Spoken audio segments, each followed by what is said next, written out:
Good morning. Another car chat.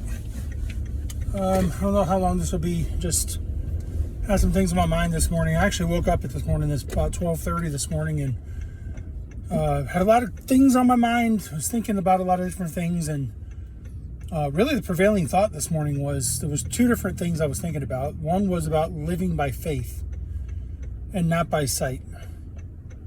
And, you listen to these videos, you watch these videos, and they tell you, that in my situation, they would say, give up on your marriage. Give up. There's no reason to, she's probably out doing other things with other people and, all that. And, the prevailing worldly thought is, just move on. Move on and, don't bother worrying about it. Just move on. But that's not living by faith. Living by faith means that when all of your sight, everything that you see tells you to give up. Everything you see tells you that there's no hope.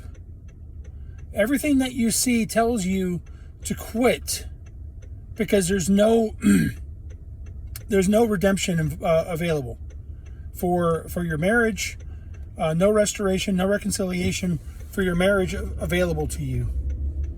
Living by faith says, you know what? All these worldly feelings, all these worldly people that tell me that I should just give up. That's the worldly way of looking at things.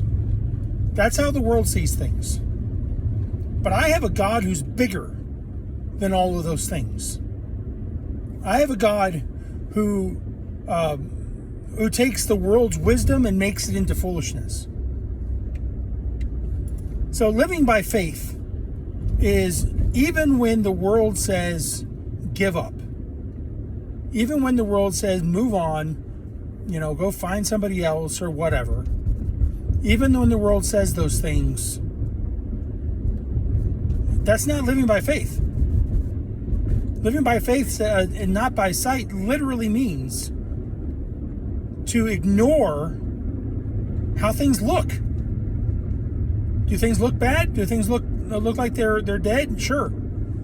You know what? Mary and Martha looked at Lazarus and said, "Yeah, he's dead. He's been dead for 4 days. He stinks. Why in the world would you want to move that rock? He stinks. Don't open that. It's just nasty." But that's not what Jesus saw.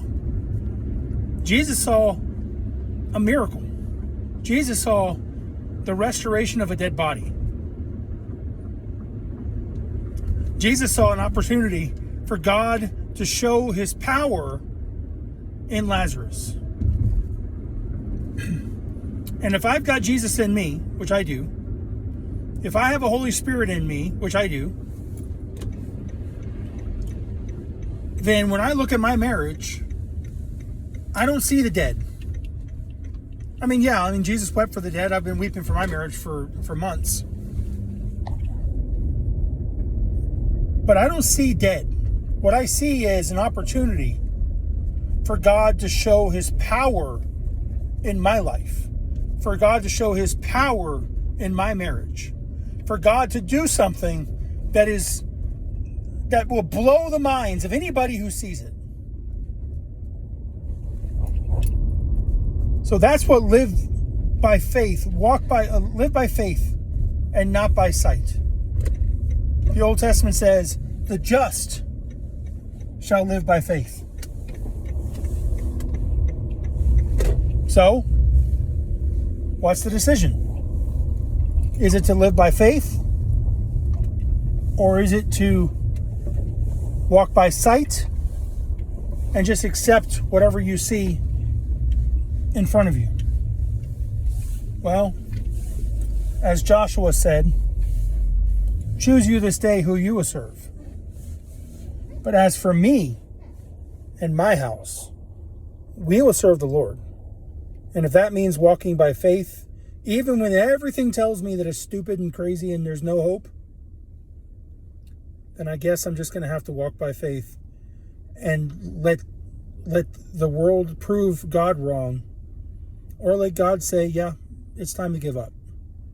But it's not time until that door gets closed. When God closes that door, then it's time to give up. But until God closes it, that door is not closed. Love you. I hope this helps somebody.